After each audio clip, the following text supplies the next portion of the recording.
Hello and welcome to another episode of Soul Nectar Show that talks about all things essence, where we sit around the campfire like our ancestors before us and we share stories of connection and stories of mystical moments and realizations and profound things.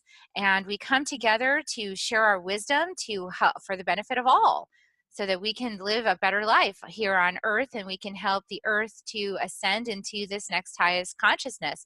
I'm your host, Carrie Hummingbird, and I love having these conversations. I love being connected with amazing human beings that are in the flow of their purpose. It feels really good to be around people who know what they're here to do and who are actually doing it every day and living that dream. And I love being here with you, everybody out there, because your heart is open, you're listening, you're curious, and you really want to know what's next for you, what's next for the planet, and you want some opening. And so we're here to give you what we can today, and it's going to be a juicy conversation today. I'm really excited to invite my friend Christine Powers with me today. Welcome, Christine. Hi, Carrie. Thank you so much. Good to be here. I love Christine. And so Christine Powers is a world-class soprano and an inspirational leader who amplifies the amplifiers. She empowers those on the front lines of humanity to lead further and deeper, pulling us all forward into a transcendent world. She's the founder of the Philosophers Camp movement and has built a refuge for deep healing in the Adirondack Mountains of New York that offers rejuvenation, learning, and co-creation while in momentary community. Christine is a master energy worker and intuitive.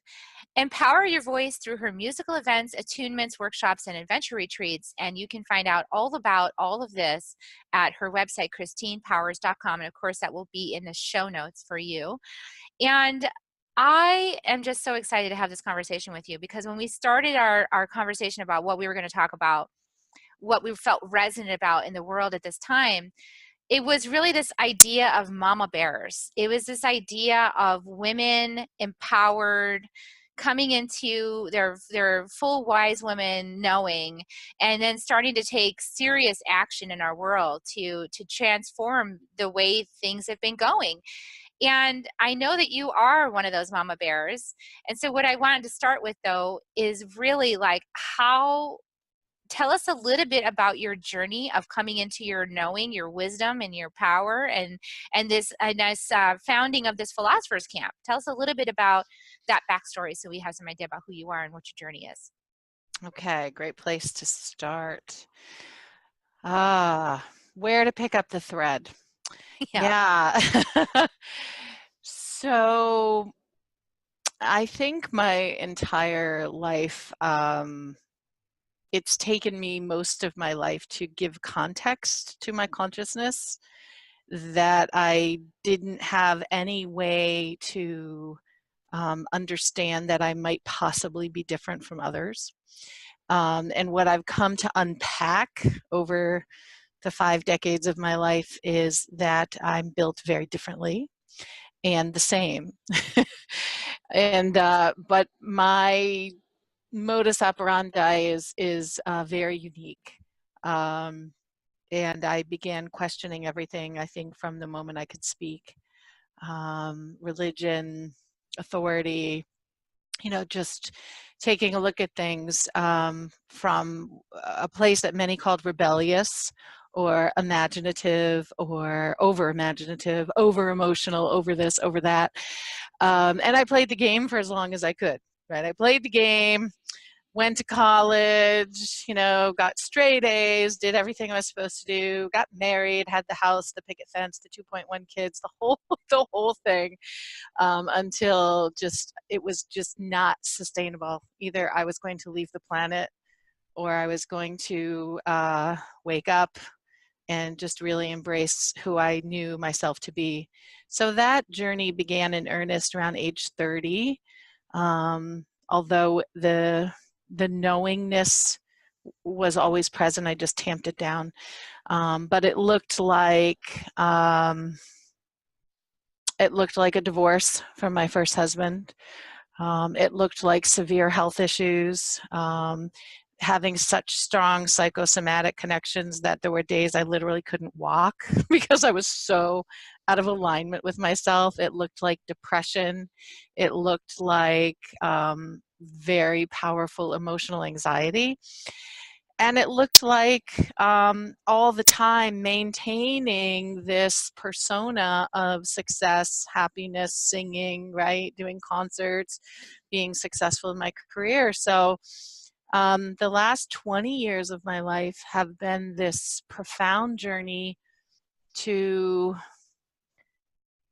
be true to myself, to recreate my outer existence to match my inner. So new relationship, the addition of a third child, leaving a very, very successful career in communications, marketing, PR, events, giving up a huge house in the suburbs and the country club lifestyle and all that that entailed, and moving to a small 700 square foot cabin on 100 acres on a mountain and all that that entails, and just radically shifting how I conduct my life.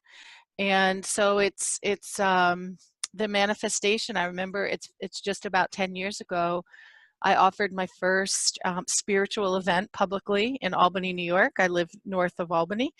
And I had a panic attack that morning because I was known as a businesswoman and I was coming out of the closet, right? And it was so terrifying to me.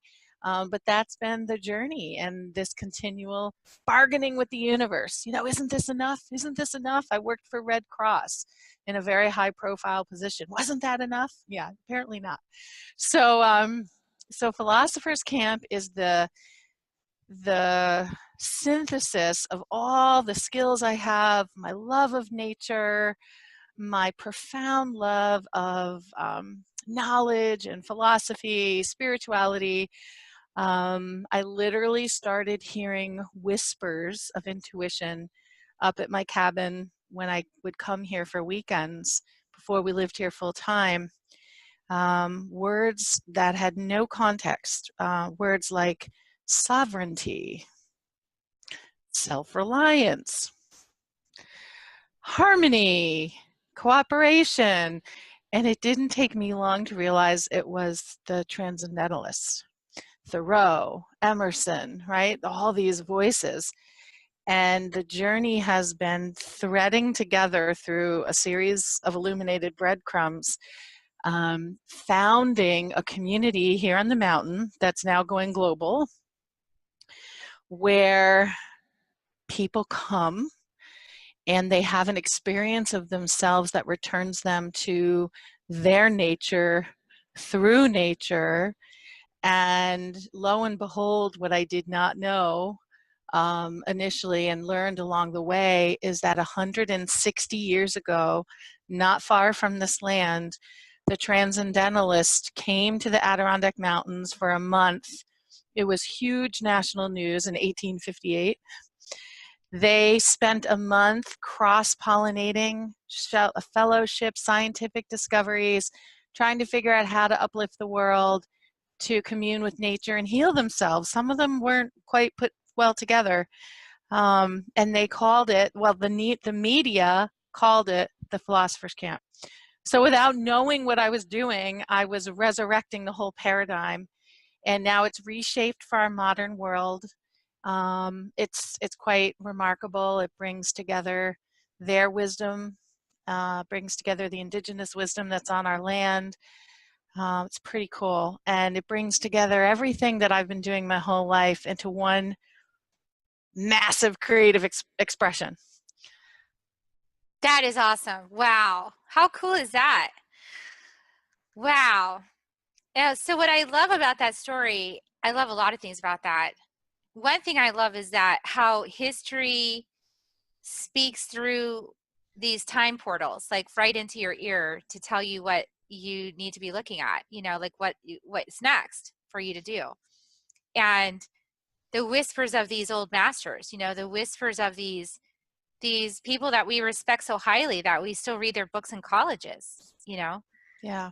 And the other thing is that, is like this sort of like notion, like, Christine and I know each other because we're part of the Evolutionary Business Council, and so we're just like people to each other, right? We're just people. Hello, we're hi, Christine, and it's Carrie, So for us to be thinking about these kinds of things, it feels so like, whoa, what do you mean? We have to do this now? Yeah, What are you talking about? exactly. Like, we're the new whatever Thoreau? What are you talking about? I mean, Yeah. but this is how it works. It's like you get these intuitive hits, you get these guidances that to bring a message or to start a camp or to collect these people. And then the people are coming together and you're looking at them going, this is how it works. Like, this is how the whole thing works, where you start to cultivate these amazing ideas and you incubate these ideas and then they ripple out into the world. This is how it works.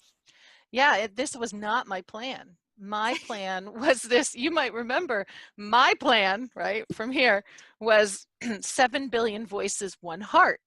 And this whole thing about unifying the planet through music, right, a universal language, that was my grand plan.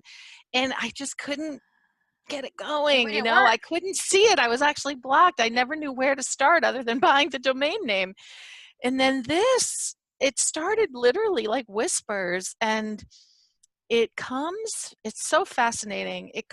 Everything that I do for Philosophers Camp comes from my womb of fertility up and out through my heart. And my mind is really not that engaged. And it actually keeps taking all these twists and turns that I'm not expecting. And so I'm really learning detachment and unfolding and being in the flow of what the universe is asking me to create. And Philosophers Camp is asking to be created. And I just keep saying yes. Two fascinating things about it. One, I first heard the words Philosophers Camp when I took myself to a women's march on Inauguration Day 2016, and I was meandering my way through the mountains and had a cup of tea with two strangers I'd never met who whispered in my ear, "Oh, you're talking about the Philosophers Camp." So that's no coincidence. And then the other thing was this owning it. It took me quite a while to honestly to own it. Yeah, Right? I know To that own feeling. it's a big deal, and so I was having a conversation in our line of work, Carrie. We're blessed. We get to talk to so many different people. And I was talking with someone pretty prominent in his own right. And for the first time, I spoke of Philosophers Camp in that stance of really owning it and taking mantle from the Transcendentalists, which is a bold statement. And I'll never forget, he blurts back to me, he goes, "Oh, well, my wife is a direct descendant of Ralph Waldo Emerson." Wow. I mean, of all people, of all moments. And so in that moment, like my third chakra went crazy, right? And all this doubt and everything came up, my whole body. And then I just settled and I thought, yeah, no, this is quite all right, actually. But it was that juxtaposition of actually being face to face with the energy of someone who could legitimately claim, right, and holding it, and it didn't blow up. It didn't Well, explode. let's talk about that for a second. Like, someone legitimately holding something, but then you being spirit guided to lead the thing that somebody else is legitimately holding. So I have one of those. So Mm. it's a big one and it freaks me out. Okay. Like, I won't lie. It's one of the reasons I've stalled out on the whole thing is I am here to bring earth-based spirituality to people that look like me, Caucasian people, basically. I'm here to bring earth-based spirituality to Western civilization in the way that I can. And I'm not the only person, obviously, but that is a calling that I have. And I feel I'm very sensitive to cultural appropriation. I'm very sensitive to that issue. And so when the guide started telling me, you need to do drum circle, you do the drum, you open the door, we'll come in and help. Like, the guides, the ancestors will come in and do the actual work. You just You just like start drumming. You know, that's all you got to do is drum. I was like, I'm going to lead drum circles. Cool. You know? And you want me to lead them like all around the country. Awesome. Okay. And so like, that's not going to piss any indigenous tribes off. Leading drum circle all like, not just in my backyard, but like all around the country. And I was worried about that. And I was like, well, how does that work? Now, what I have in my favor is I have a spirit guide who's Cherokee, who's, you know, part of my lineage. So I have that in my favor. So if they ever look in my field, they go, oh yeah, of course. But the ancestors told me, they said, well, if they're checking with their ancestors, they won't have any questions. It's the ones that aren't checking with their ancestors that are going to have the problem with it. Oh, isn't that interesting? So if they're checking beyond the veil and they're in touch and they're actually following the way, if they're actually following the beauty way and they're on the path, they're checking with their ancestors, and their ancestors will tell them what's going on. And if they're not, those are the ones that are going to get upset.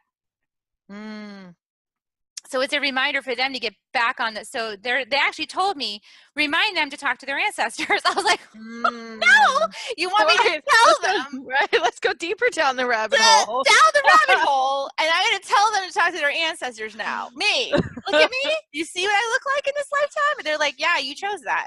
Okay. On top of that, I used to think I was that ancestor. I used to think that I was that Cherokee chief. Okay. And I'm not actually. He's my help.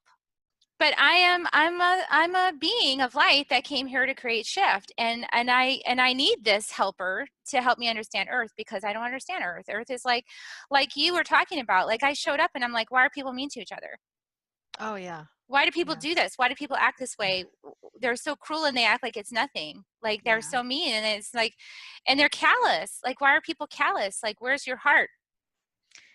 And I've always been able to see like right through them, right through. And it's so precious. Yeah. It's so. This is a beautiful planet. Yeah. And everything is precious. Humanity is precious. Humanity is precious, and it's also icky and sticky. And to be human is quite. I don't like it.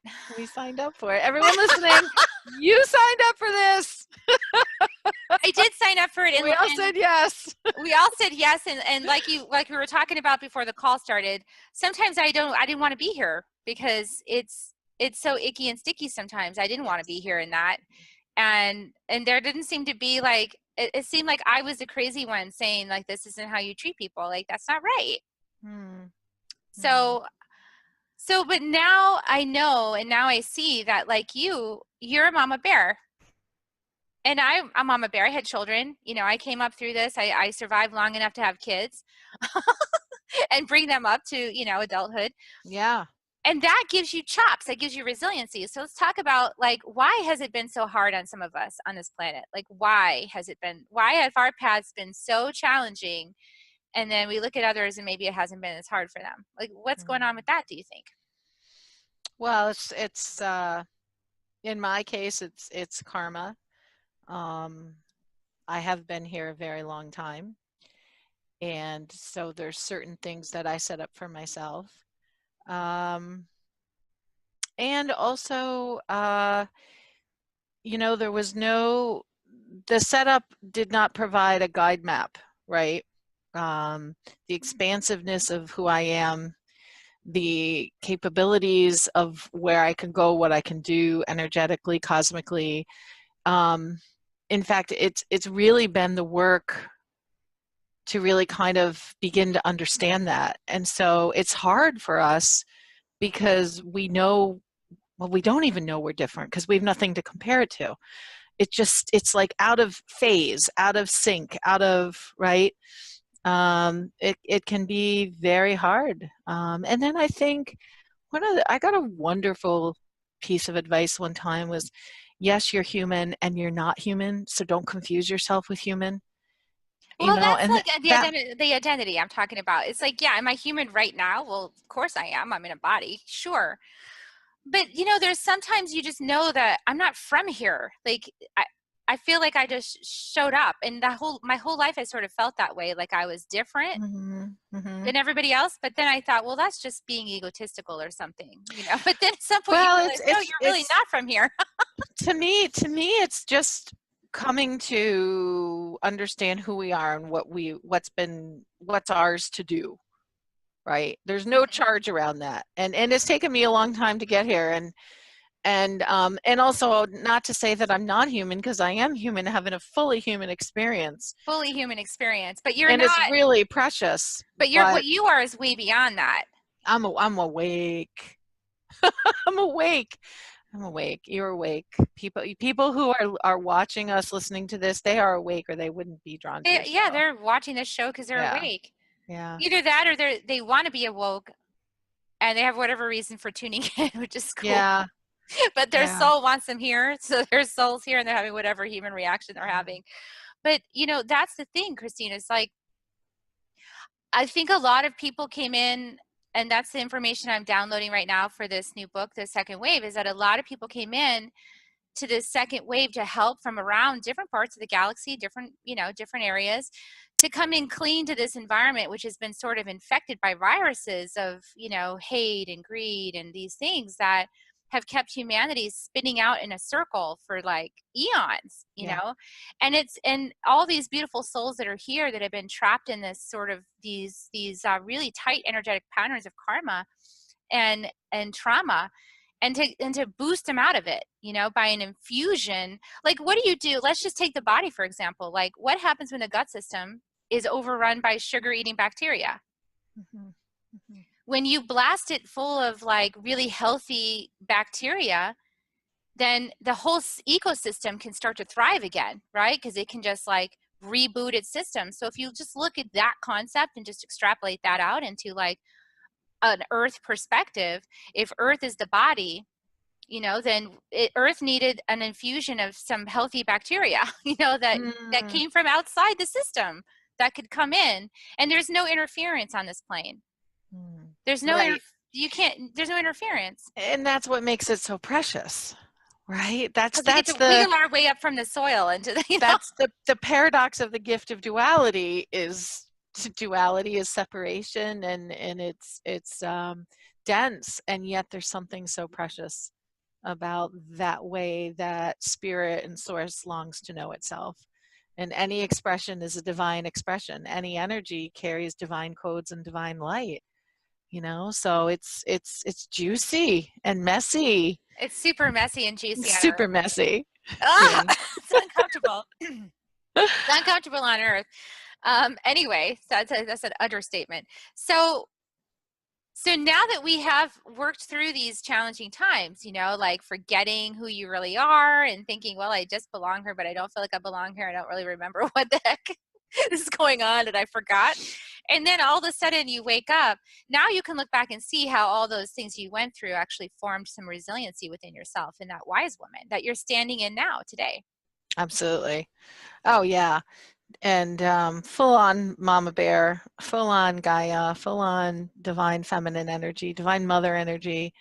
And the process of remembering and awakening and unfolding is moment by moment, moment by moment. And I identify less and less with who I think this woman Christine is and what she's all about. And at the same time, I'm loving life, right? Like, I've gone from being in hell to heaven. This is heaven because of my state of mind and the dropping resistance. I've had many tempering experiences that have catapulted me, really, small ones and big ones. Yeah. So the emptying out is the gift, and we resist it and resist it and resist it. And then, you get to a point, like I would literally be on the spiritual path. It was so terrifying for me reawakening myself because I was raised very rigidly Catholic. And so this concept, I would literally walk away from my spirituality for 2 and 3 years at a time because I'd get so scared of what was trying to emerge. So, That's a big journey for a lot of people. I didn't have that one because I had a mom who went through that, went through a really religious family upbringing, Southern Baptist in Midwest Texas, and then decided mm, that when she had me, she was going to give me a blank slate. She wasn't going to give me any religion, nothing. And I was going to have to wow, figure it out. that's very unusual. Yeah. And it was great, actually. I didn't like it at first because I was the only kid that didn't have a church or a religion. And so kids would like look at me like I was weird or there's something wrong with Yeah, me. Or yeah. I even had one guy say, I can't date you because, my mom told me to tell him I was a humanist. And then they were like, oh, click, click, so I got a Oh, lot of ostracized a lot because of my lack of yeah. religion. But it's serving me well now because I don't have those hangups. Like I'm just like clear, like clear Well, slate in that regard. the hangups are healed, right? And the gifts are, right? So the other side of the coin, always light and shadow, is that by the by the same token that I was taking in the mythology of Satan and hell, I was taking in angels and miracles and divine beings. So I am so grateful for what I was exposed to. Jesus Christ is just one of my guys. Mary Yeah. Magdalene, Saint Joseph. I mean, and they're all ascended masters. So once I was introduced to the ascended master lineage, everything started to make sense. But Yeah, this and this I can confirm, this like even from a blank slate, that that's all true too. yeah, Like all of that. Yeah. yeah. So for me, it was perfect. Just what just what I must have set up in the swing before I came in. To do your Philosophers Camp, I Yeah, because that's it's a true. philosophy, it's all philosophy and it's different variations of philosophy, but it's just That's coming out right. of different mouths, but it's all the same source. What's really interesting is demons are real. I mean, I've battled them in healings with people, okay? So like they're real and I don't have a construct or a framework for any of that. Like I didn't like grow up believing in demons, okay? So like when I work with a client and they're being afflicted by something like that, it actually is there, but the only reason why it's there is because humans created it over thousands of years by believing it and putting energy and fear into it. So it Mhm. fed itself like it with fear to the point where it was able to sort of like have its own Yeah, yeah, it consciousness becomes and energy. exactly. Just like Yeah, created it together. yeah, So yeah, yeah, and it just craves the light. yeah, it's like you created me. Now what are you going to do with me? And you're telling me I'm bad and whatever now, and you don't Right, want me anymore. right. So there's a lot of things that humans created, didn't realize that they were powerful enough to create, I guess is the point I'm Yeah, trying to make. yeah, yeah. And one of the shifts that I'm still working on, which is so powerful, is to withdraw from this concept of judgment of good and bad. Negative, positive, but just density. It's a matter of density. And remembering that one of my favorite sayings, and I came to realize it in a really profound paradigm shift moment, is that every act, no matter how twisted, is a reaching for love. Is a reaching for love, and That puts a new lens on things. it puts a new lens on things. And when I'm able to be in that state of mind, in that presence, it's everything is fluid and easy, and there are no problems. We aren't spiraling out of control on the planet. And yet, for all intents and purposes, we're spiraling out of control on Well, the planet. we all agreed to have this happen. It's written in the stars. And that's the other reason why I love astrology is that it's all written in the stars. It's completely true. It's all in the stars. And if you start following astrology, you start seeing Yes. how it's all written in the stars. So if you want to know what's going to happen, look at the stars. They'll tell you. Mm, And it's kind of fun because we all agreed to make that happen, right? So now the earth is going through this major upheaval and all these changes. At the other side of the change is more beauty, more love. But to get there, we've got to go through some uncomfortable dislodgings of old patterns, and the ways of being that we've allowed to be that we no longer choose. yeah. So it's the same with all these dualities, the angels and the devils and the whatever else. The devils Yeah. have a purpose. The devils have a purpose. That dark energy, that deep rooted, dark, scary, whatever, it has its purpose in helping you to develop a very strong, resilient container that is filled with love, and love is more powerful than all of that. And so when you actually, when you get tested and poked and prodded by these forces, sometimes you agree to that in advance to help you to cultivate the inner resiliency and knowing that would bring you to a state of love that you would know, oh, well, all of that is consumed by love. It's all, love is bigger than all of it, so it doesn't matter. Mm-hmm. Mm-hmm. Every act, no matter how twisted, Yeah, is that's what we're talking reaching about. for love. Yeah. Reaching for love. So Mm-hmm. what's your hope with this Philosophers Camp? Like, what's your hope for creating it and for the world, and what's your biggest hope for how it will make a difference? Well, I'm going to move away from the word hope because I don't want to put a deep expectation on it. What I feel drawn toward expressing and what is unfolding is that several things. One part of what I came here to do is to amplify the amplifiers, meaning that through this love and nurturing and holding, right, and building these beautiful containers and calling the awakened ones, I guess, to congregation, that when people come to places like Philosophers Camp, they have the opportunity to tend to the garden of their soul, and they restore themselves and they rejuvenate, right? And so nature is just this exquisite teacher, and my land is this exquisite teacher, and she'll kick your ass. I mean, we've had people wash out on the land, like go into severe crisis, and people who've just shined. So what I love about what's unfolding with Philosophers Camp is this capacity to amplify those amplifiers, help them expand their energetic footprints permanently, so that when they go back to what I call, like, they get spit back out to the front lines of humanity, as I call it, their ability to impact the world with the light that they beam, that they emanate, their mission, right? However they express it is amplified, is even brighter, more concentrated. So that's my joy with Philosophers Camp, right? And that's what I see with it. And what is so wonderful is that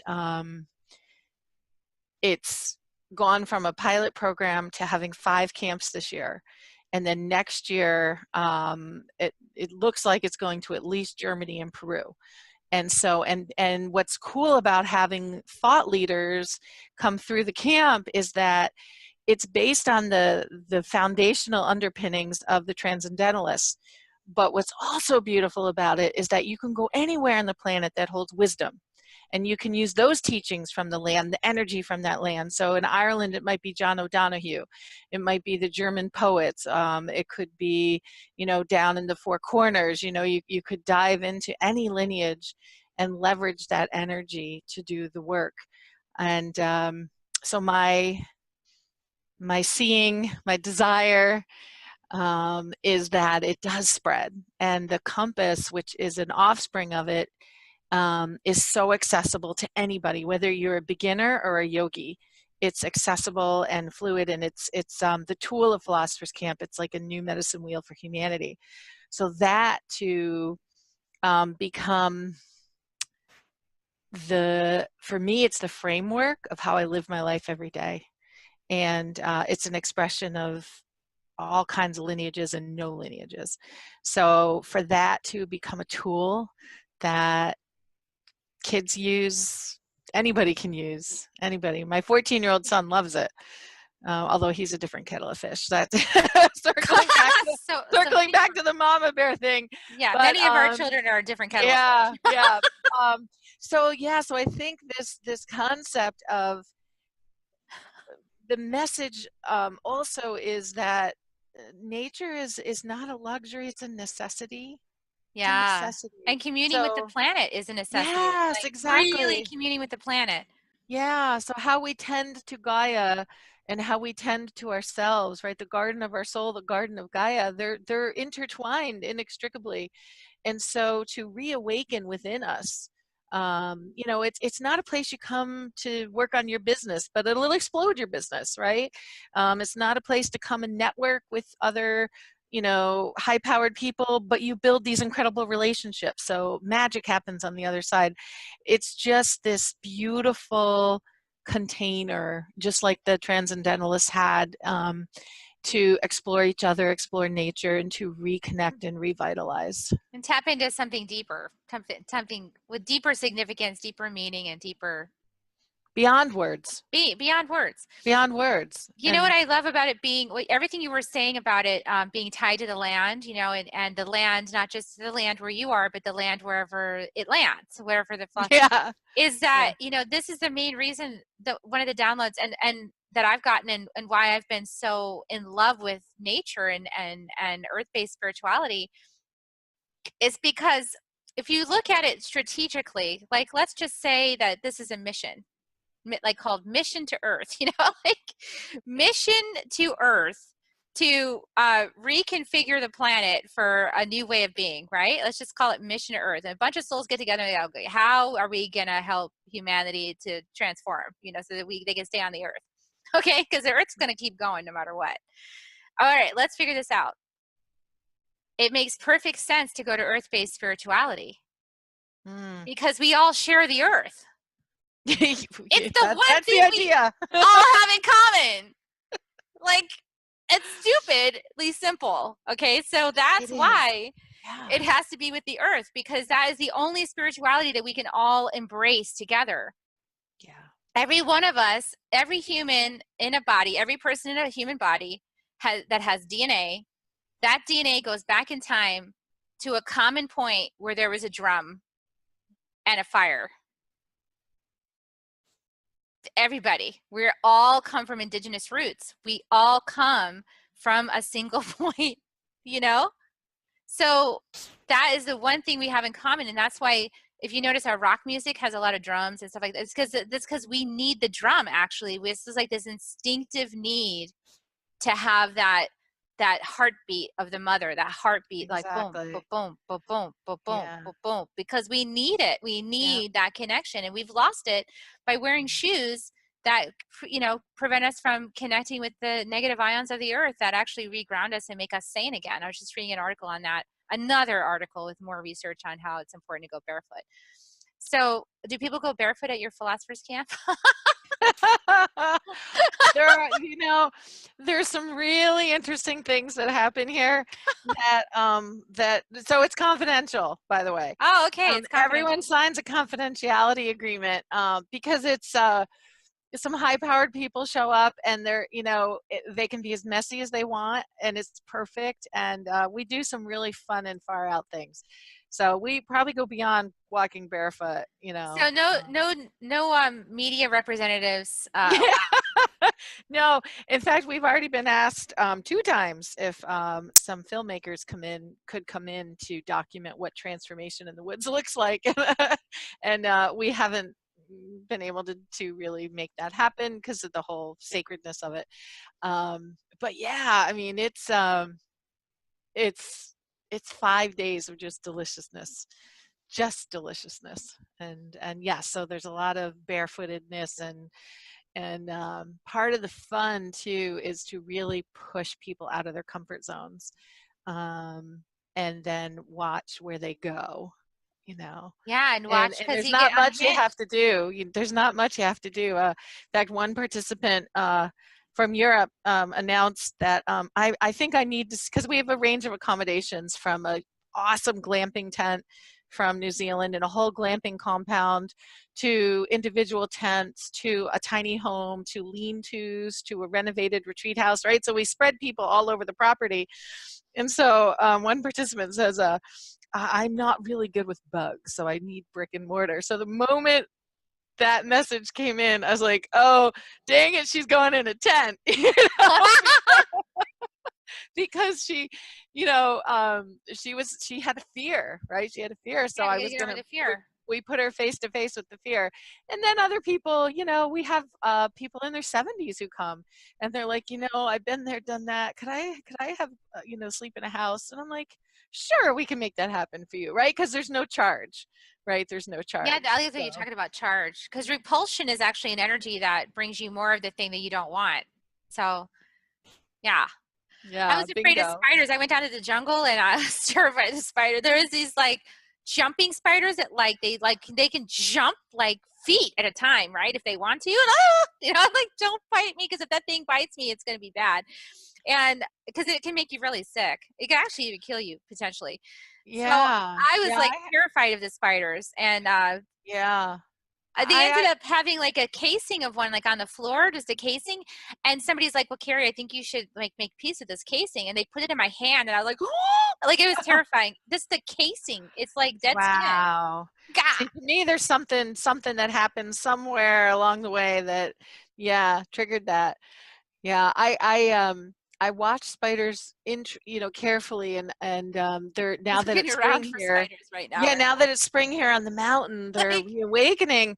But I actually had pretty deep cellulitis from a brown spider recluse yeah, they when I can was really. on retreat, and part of me was like, "Oh my God, the transformation is going to be amazing," and another part of me was like, "I'm going to die." Yeah. Well, So it's all good. you It's did get spiders are spider juicy. medicine. When they bite you, you get their medicine, and Yeah, I I know it's did. an up level, but I didn't really want it, so I said, please don't bite Exactly, exactly. It was an up level I didn't really want, and me. Yeah, and it's funny because I'm really hyper aware of spiders now, and they yeah. don't really scare me the way snakes do, snakes. I have a thing with snakes. Yeah, Yeah, I feel less charged with snakes than I spiders, and for more for whatever reason. But yeah, they are the weaver. They help you weave your stories. yes, There's a song. yes. There's a song you might, I don't know if you know this song. Spiraling into the center of the shield. Heard something Spiraling very similar. into the Keep going. the center of the shield. We are the weavers, we are the woven ones, we are the dreamers, we are the dream. We are the weavers, we are the woven ones, we are the dreamer, we are the dream.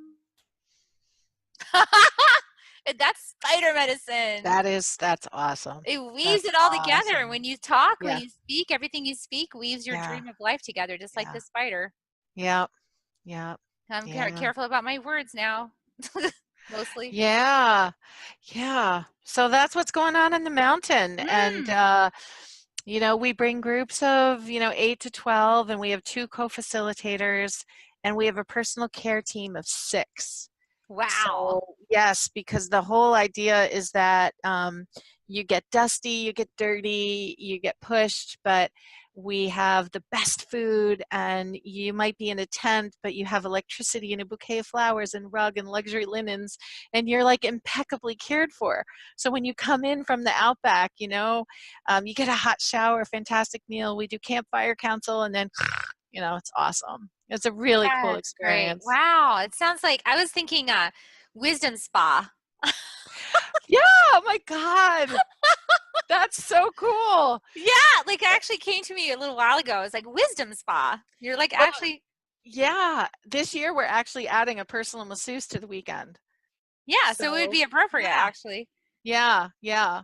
That would be super appropriate. Oh, thank you for that. You're Thank you. welcome. I'm full of ideas. So, well, wow, that was powerful. So I think we've covered the gamut of the things we wanted to discuss largely. There's Mama probably Bear.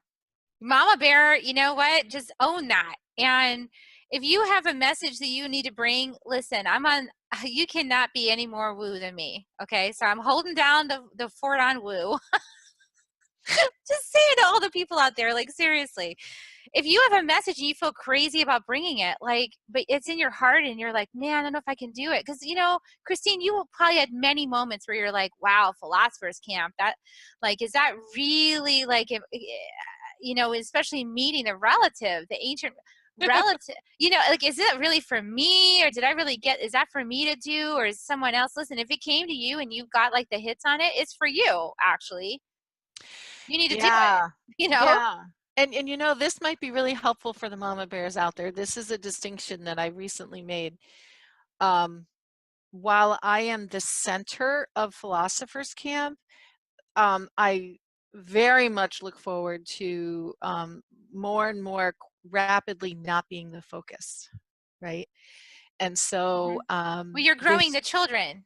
yeah, there's six facilitators this year, right? And so all these beautiful campers, you know, the founding philosophers, new philosophers coming through, the invitation is for them to bring it forth, you know. You're creating the space just like a mother does. Like the mother creates the space within which learning happens, and then things start to happen, and then you just nudge, nudge, nudge, Yeah, nudge, nudge, nudge, yeah, nudge. You know, like like right, like kick your, like the whole thing with the spiders in the tent, you know, kick your butt when you need your butt kicked, and then, you know, just watch what unfolds and hold, watch and hold with love, and then very little interference, very little interference. yeah, and trusting your wisdom too. I like that you talked about going down into your womb for the wisdom, and learning how, you know, for those of you out there, you know, who aren't trusting that guidance. Maybe you've had some conditioning from your upbringing or from your life where you were kind of taught not to trust your own guidance, or maybe you had trusted your guidance and then were mocked for it, or criticized for it, or, you know, studies have shown that what you're saying is not true, or something like that, you know, the people that like to be right. So Yeah. really, this is like we're stepping into a whole new paradigm of the knowing coming from the listening within, and listening deep within yourself, deep within your womb and your heart, and then being willing to speak it no matter what anybody else's understanding is, no matter what anybody else has to say. You're the one that needs to be grounded, centered, strong within yourself, and bring forward the medicine that only you can bring. You're the only one that can do it. You're the mama bear. I want to run this idea by you and get your thoughts to Yeah. share with your audience, because this is a recent thing. Part of my journey is that I had a very powerful body, powerful athlete, and then over the years I've lost touch with my own body. So this is part of the gift of Philosophers Camp, right? We teach that, which we need to learn, is, you know, going back to that connection I had. And I've just become aware of something really powerful. And that is, I was in my head for so many years because of different traumas and things. I just, you know, I lived from here up. So while all this wisdom and knowingness would pour in, I call them pods of knowingness, what's been unfolding and growing, and how I experience Philosophers Camp is this cellular knowing, right? So talk about starseed, it feels very similar, like the knowingness that is now coming through my body, and not through, like, this feels like cosmic, right? So, but there's this ancientness, and it's so different. And so I'd love to get your thoughts on that, and share that with your audience, because it's like a new discovery for me. I'm like a little toddler with it, and I love it. Yeah, no, when you say that, I get that every cell of your DNA actually has wisdom for thousands of years on the planet, because your DNA contains all of the wisdom and experiences of all of your ancestors in your DNA, and some of it's turned on and expressed, and some of it's turned off and not expressed, but it's all in there. So when you come into a body, that's one of the confusing things. You're a soul. You have your own soulness and energy and story and history and past lives and other wherever you had them, you know, everywhere across the galaxy or whatever. And then you come in, so you have that entity, and then you Yeah. come into the body, and the body has its own freaking story, like Yeah. passed down. Yeah. And so who are you? Well, you are in this moment the reflection of both of those. And the body also is super powerful in its wisdom, like the skin, like goosebumps. Yeah, it's so Goosebumps. different. I know, and it's so, I'm just playing it. I'm basking in it, Yeah. really. Like your Basking. body tells you, like Yeah. so when I've been sharing this message about the second wave, which part of me was like, this is so crazy, man, I'm gonna go out and talk about this, like my ego's like, this is, man, they're gonna, yeah, just thinking, right? But I just go out and just open calmly, groundedly, and just like channel the words that want to come out. Okay, fine, I'm just gonna speak this stuff, I don't even know what I'm saying. people in the audience are like, oh my God, I'm getting a rush of goosebumps, like all over, like my whole backside, my hair is standing on ends, like, oh my God, this is true. And like all of this is happening. And I'm just like, I'm just the messenger. And so like your body is telling you what your mind would, your mind being in a different, we, like I was saying, we can create all these things, right? We can create demons if we want, well, in our mind, we can create a whole self that we think we And we are. do. And we do. It's called the ego. Yeah. We truly do. And it Yeah. lives in the mind. Yeah. So we're shifting into less thinking, living. Yeah, isn't it awesome? I mean, Less for me, thinking, living. there's probably a lot of people out there that, maybe they've been always in their body, but not cosmic, and I've been cosmic and now, and I'm sure there's more. But isn't it cool to be in your body, Christine? Like, because It's, your body has like way more information too. Like, it's yeah, important to bring the yeah. spirit all the way down through the toes and into the earth. Yeah, and it's more Yeah. than the goosebumps and the chills and the different things. It's wow, it's just It's a rooted, grounded wisdom. it's really different, and it's for me it's my embodiment of Gaia, Oh, the and earth this itself. Yeah. energy. Yeah. Yeah, so I'm having a ball with that, and it's more and more from that place of I don't even know words for it, but more and more from that place that is now guiding me, right? So I'm being guided by my womb and my cells and my ancient lineage, and I can still draw upon a cosmic knowingness at any time, but this is Walking the earth. it's what you're right, it's like walking heaven on earth. Yeah. Yeah, not floating above it, not Not leaving not it, outside of and your body, like yogaing. There's nothing wrong yeah, with right. yoga, How but many of us, like, I'm a big, for years, it was easier to be out there. yeah, because it's Yeah, uncomfortable in the body sometimes. There's some stuff to clear yeah. so you fit. And I think that's part of the gift of why Philosophers Camp was able to come into being, is because I've opened to the preciousness of what we're doing here. And that Yeah. despite how it looks, how it feels, I weep.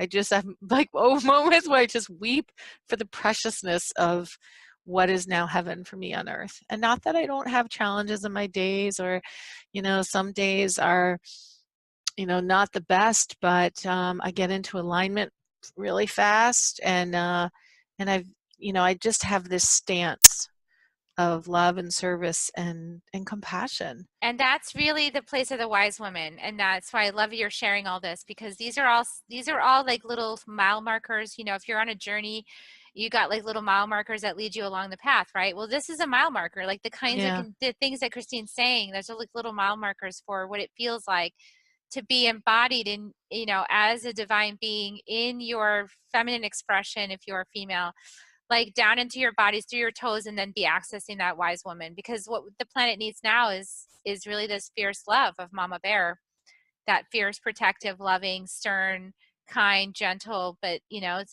that fierceness, the ferocity of love, that absolutely. I'm making a stand for myself and my children and my people and my earth and everything.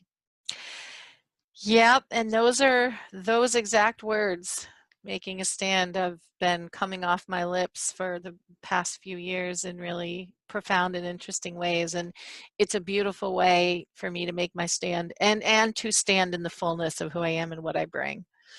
That's beautiful. Well, everybody, I think that we have given you a lot to work with today. And if you made it this far, woohoo! And Christine, so how do they find out about this Philosophers Camp? They just go to your website, christinepowers.com.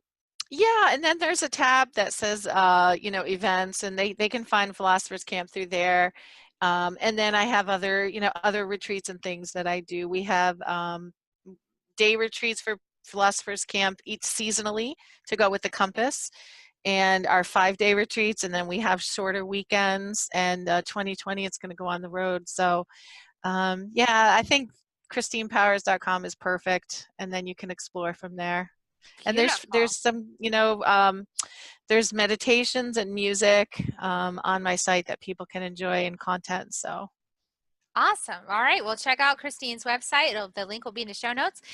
And I just, as usual, I just enjoy our conversation and our time together. That was fantastic. We went all over the place with some surprise, shocking moments, I'm sure. And that's good. And keep you guys on your toes out there. So I give people kisses on the way out. You want to help me? Okay, what do we do here? Here they come. Here they come.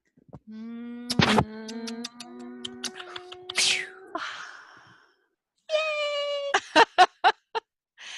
Thank you for having me. I've been looking forward to this for quite I a know it's while. because of Today all you must be scheduled. the This perfect day. All right, everybody. We'll see you next week on Soul Nectar Show. Thanks for tuning in. And don't forget to leave us a review or some comments, or like our iTunes, like the YouTube, like the Facebook, and give us some comments so other people can find it. Thank you so much. And we'll see you next time on Soul Nectar. Bye, everybody.